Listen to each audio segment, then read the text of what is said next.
This hearing on the Subcommittee on Conservation and Forestry entitled to review USDA Farm Bill conservation programs will come to order.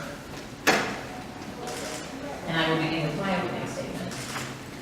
I'm pleased to be here today for our first Conservation and Forestry Subcommittee hearing, and I'm pleased to hold this on the 157th birthday of the USDA, which was founded in 1862 by President Lincoln, so happy birthday to the USDA.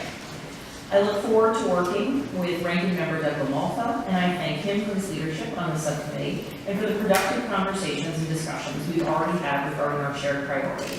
I also want to thank each member for being a part of the subcommittee, and I look forward to working with each of you. Today, the subcommittee will be addressing USDA Farm Bill conservation programs. We'll be discussing the conservation programs under the respective authorities of the Natural Resources Conservation Service and the Farm Service Agency, as well as the changes that the 2018 Farm Bill made to some of these programs. To that end, I would like to thank our witnesses for being here today, and I would like to thank our witnesses for taking part in this discussion. I represent a diverse swath of Central Virginia, from the Richmond suburbs to the fields of Nottoway County in the south to the rural communities of Culpeper County in the north. I have heard from producers in my district who make use of the USDA's conservation programs such as EQIP and CRP, particularly now with net farm income at just half of its 2013 levels. These voluntary programs that provide support to farmers while at the same time protecting our natural resources are absolutely critical.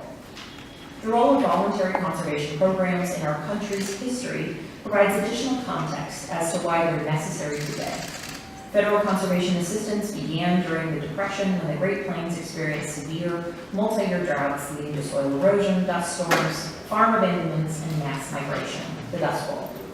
In response, Congress established the Soil Conservation Service, which began advancing on-the-ground conservation practices to reduce soil erosion and promote productive fields and healthy landscapes.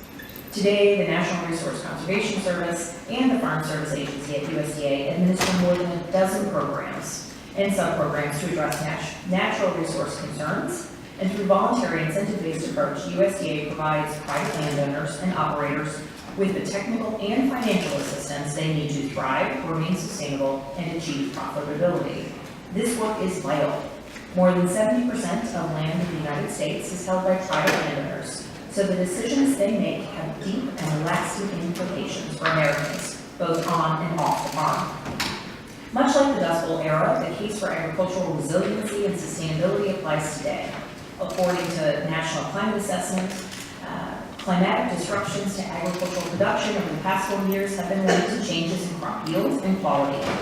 Extreme weather events, such as historic snowfall and flooding in the Midwest, destructive hurricanes across the southeast, and devastating wildfires in the west lend urgency to conservation efforts. Throughout this hearing, I am interested in learning more about the suite of conservation programs available to producers through USDA. I'm interested in learning more about the outreach strategies that recruit producers and encourage them to adopt new practices. And I'm also eager to hear about the new authorities afforded by the 2018 Farm Bill and the prospects they hold in accelerating conservation efforts on the ground.